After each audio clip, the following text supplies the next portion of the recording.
Hello மக்களே! நம்ம டைரக்ட்டா நம்ம கன்டென்ட்குள்ள போறோம். இது வந்து ஒரு பெர்சன் பேஸ்ட் ஒரு ரியல் ஸ்டோரி. ஒரு கிரிக்கெட்டரோடைய கதை இது. ஃபர்ஸ்ட்டு வந்து அவர் எப்படின்னா, சின்ன வயசுல வந்து அவங்க அப்பா வந்து இழந்திருப்பாரு. அவருக்கு வந்து கிரிக்கெட் மேல ஒரு இன்ட்ரெஸ்ட். செல்லமா வந்து சீக்கூன்னு கூப்பிடுவாங்க. அந்த பையன் வந்து அவன் ரஞ்சி டிராஃபி மெயினா ஆடியிருந்தான். அவங்க அப்பா வந்து அந்த ஃபைனல் டே அன்னைக்கு வந்து இறந்துட்டாரு. ஆனாலும் அவன் கிரிக்கெட் மேல இருக்க ஒரு பேஷன விடாம, அன்னைக்கு ஃபைனல்ல வந்து ரஞ்சி டிராஃபிய வின் பண்ணாரு. வின் பண்ணி ஒரு சம்பவம் பண்ணாரு. அண்டர் 19ல வந்து கேப்டன்சி எடுத்தாரு. கேப்டன்சி எடுத்து அதிலயும் வந்து அவரு விக்கெட் கீப்பரா இருந்தாரு. அந்த அண்டர் 19ல. அந்த அவரும் பிளஸ் இன்னொரு பிளேயர் லைக் இந்த ஜடேஜாவும் மெயினா இருந்தாங்க. ஸோ அண்டர் 19 கப்ப வந்து வின் பண்ணாங்க. அதுக்கப்புறம் வந்து தலைவன் வந்து 2008ல வந்து ஐபிஎல் மெயினா என்ட்ரி குடுக்குறாரு. பேஸ் பிரைஸே ஒரு 50,00,000 தான். எல்லாருக்கும் தெரியல, இவன் வந்து ஒரு பெரிய ஒரு ரோல் மாடலா இருக்க போறான்னு யாருக்குமே தெரியாது. தலைவன் பண்ண அந்த சம்பவம் இல்ல. ஃபர்ஸ்ட்டு ஒரு 3 சீசன் வந்து அவனோட ஜெர்சி வந்து கிட்டத்தட்ட ஒரு 15 15ஓ ஒரு 45ஓ அதான் ஒரு ஜெர்சி நம்பர். எனக்கு ஆக்சுவலா அது ஞாபகம் இல்ல. அது ஃபர்ஸ்ட் 3 சீசனோட ஜெர்சி நம்பர் வந்து மறக்காம கமெண்ட் செக்ஷன்ல சொல்லுங்க. விராட் கோலி என்ன யூஸ் பண்ணாருன்ட்டு ஐபிஎல்ல. அதுதான் அவர் மெயினா வந்து வியர் பண்ணியிருந்தாரு. 45 தான்.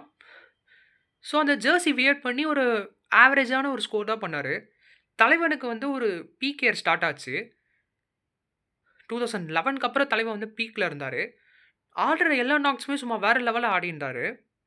கன்சிஸ்டன்சியா மெயினா ஸ்கோர் பண்ணாரு. மெயினா மல்லிங்கா போடுற அந்த யார்க்கர் பால்லாம் நல்லா ஒரு டெலிவர் பண்ணாரு. அவருக்கு பிடிச்ச ஃபேவரைட் ஷாட் எதுன்னா, அந்த flick shot, cover drive, hook shot இதெல்லாம் சும்மா வேற லெவல்ல இருக்கும். தலைவன் ஆடாத இதுவும் இல்ல. 2012ல 2013ல வந்து ஆர்சிபி கேப்டன்சி மெயினா எடுத்தாரு. தலைவன் வந்து ஒரு வருஷம் என்னதான் வந்து ஈசாலா கப் நம்மதே மெயினா சொல்லியிருந்தாலும், ஃபேன்ஸால ரொம்ப கிரிட்டிசைஸ் ஆனாரு. தலைவன் விடாம கேப்டன்சில மெயினா ஒரு ஹங்கர் பேஷனோட இருந்தது. இருந்தாலும் ஒரு லாயல் ஃபேன் பேஸ் மெயினா சம்பாதிச்சாரு. அவருக்குன்னு ஒரு ட்ரையோ காம்போ இருந்து. கோலி, ஏபிடி அண்ட் கெயில் இந்த 3 காம்போ மெயினா ஃபார்ம் பண்ணாரு. இந்த காம்போ வந்து சும்மா வேற லெவல் ஹிட் ஆச்சு. 2016ல ஃபைனல் வரைக்கும் கொண்டு போனாரு. ஐபிஎல்ல.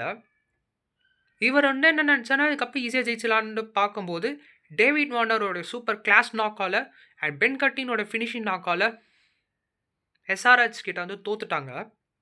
அதே மாரி பென் கட்டிங் வந்து சும்மா க்ரூஷியல் 2 விக்கெட் எடுத்தனால, ஒரு சொற்ப ரன் வித்தியாசத்தில மெயினா தோத்துட்டாரு. ஆனாலும் தலைவன் விடல. டெஸ்ட்ல வந்து ஒரு சம்பவம் பண்ணாரு. டோனிக்கு அப்புறம் மெயினா யாரா இருக்க போறான்னு மெயினா பார்க்கும்போதே தலைவன் டெஸ்ட் கேப்டன்சி மெயினா எடுத்தாரு. அவர் எடுத்ததுக்கு அப்புறம் தான் எனக்கு டெஸ்ட் கிரிக்கெட் பார்க்கணும் ஒரு ஆர்வமே அதிகமா தூண்டிச்சு. சும்மா சொல்லக்கூடாது. முன்னாடிலாம் நான் டெஸ்ட் கேப்டன்சி மெயினா பார்ப்பேன். தோனி நல்லா கேப்டன்சி பண்ணியிருந்தாரு. அவருக்கு அடுத்து யாரா மெயினா அடுத்த கட்டத்துக்கு கொண்டு போனது கோலி. இது ரொம்ப ஒரு மாரி இன்ட்ரஸ்டிங்காவும் இருந்தது. தலைவன் ஒரு சம்பவம் பண்ணாரு. ஆஷஸ்ல பார்டர் கவாஸ்கர் ட்ராஃபில வின் பண்ணாரு. வெஸ்ட் இண்டீஸ் சீரிஸ்ல வின் பண்ணாரு. பேக் டு பேக் சீரிஸ் நெறைய வின் பண்ணாரு. 5 கன்சிக்யூட்டிவ் டபுள் செஞ்சுரிஸ் மெயினா போட்டாரு. 5 டபுள் செஞ்சுரி மெயினா போட்டாரு. செஞ்சுரி மேல செஞ்சுரியாவும் அடிச்சாரு. இதையும் தாண்டி 2016ல அவருக்கு ரொம்ப பிரைம் இயராவும் இருந்தது. 2016லேருந்து 2019 வரையும் இன்டர்நேஷனல்ல பிரைம் இயரா இருந்தது. அப்ப எல்லாருமே இவர வந்து ரன் மிஷின் மெயினா கூப்பிட்டாரு. எனக்கு ஒரு சம்பவம் ஞாபகம் இருக்கு. 2016ல வந்து வால்வா சாவான்னு இருக்க ஒரு ஆஸ்திரேலியன் மேட்ச்ச கிட்டத்தட்ட புரட்டி போட்டு அடிச்சாரு. அன்னையிலேருந்தே ரொம்ப ஃபேமஸ் ஆயிட்டாரு. அந்த மேட்ச் நான் மறக்கவே மாட்டேன். தோனி அண்ட் கோலி காம்போ சும்மா வேற லெவல்ல இருக்கும். எனக்கு ரொம்ப பிடிச்ச காம்போ மாஹிராட் காம்போ. ஒரு உண்மையான ஃபேனுக்கு தெரியும். அதுக்கப்புறம் வந்து 2017ல வந்து சிஎல் T20 ஃபைனல் கிட்ட பாகிஸ்தான் கிட்ட மோசமா தோத்தாங்க. 2019ல செமிஃபைனல் மெயினா தோத்தாங்க. 2021ல வந்து T20ல வந்து குரூப் ஸ்டேஜ்ல அவங்க கூட எலிமினேட் ஆயிட்டாங்க. கேப்டன்சி பிரஷரால கிட்டத்தட்ட ஒயிட் பால் கேப்டன்சி சாக் பண்ணிட்டாங்க. அதே மாரி வந்து ரெட் பால்லயே வந்து கேப்டன்சி புடுங்கிட்டாங்க. அது கங்குலிக்கும், கோலிக்கும் ஒரு கிளாஷ் இருந்தது. இப்ப வரைக்கும் தலைவன் பேட்டாலே பதில் குடுத்துன்னு இருக்காரு. ஆனாலும் அவர் மேல ஒரு விமர்சனம் இருக்கு. ஸ்லோவா ஆடுறாருன்னு அவர் மேல ஒரு பிரஷர் குடுத்தாலும், இப்ப வரைக்குமே அந்த டீம்க்காக உயிர் குடுக்குறாரு. அது இன்டர்நேஷனலா இருந்தாலும் சரி, ஐபிஎல் டீமா இருந்தாலும் சரி, எதுவா இருந்தாலும் சரி, தலைவன் சும்மா செதுக்குறாரு. ஆனா, எனக்கு ரொம்ப ஹேப்பியான ஒரு இன்சிடென்ட் என்னன்னா, 2025ல வந்து இவரு கப்ப ஜெயிச்சதுக்கப்புறம் மனுஷன் கண்ணு விட்டு கலங்கி எழுந்த மொமெண்ட் என்னால சத்தியமா மறக்க முடியாது. எனக்கே ரொம்ப இதுவாயிடுச்சு. தலைவன் எல்லா ட்ராஃபியுமே வின் பண்ணிட்டாரு. சாம்பியன்ஸ் ட்ராஃபியும் வின் பண்ணாரு. ஐபிஎல் ட்ராஃபியும் வின் பண்ணாரு. ரொம்ப சந்தோஷமா இருந்தது. இந்த மனுஷன பார்க்கும்போதே எனக்கு ரொம்ப இன்ஸ்பைரிங்காவும் இருந்தது. நான் டோனி ஃபேனா இருந்தாலும், இந்த மனுஷன பார்த்து நான் நெறைய விஷயங்கள் மெயினா கத்துக்கிட்டேன்.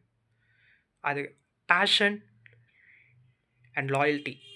அது வேற யாரும் இல்ல. That is Virat Kohli. எனக்கு டோனிக்கு அடுத்து புடிச்ச பிளேயர் விராட் கோலி. சீரியஸ்லி வேற லெவல் பிளேயர்.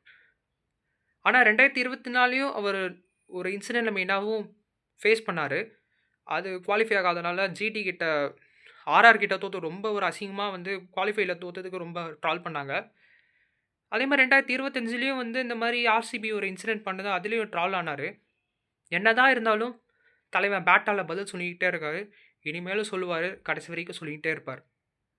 அடுத்த பிளேயர் பத்தி யார் பேசலான்ட்டு மறக்காம கமெண்ட் செக்ஷன்ல சொல்லுங்க. அடுத்த வீடியோல சந்திப்போம்.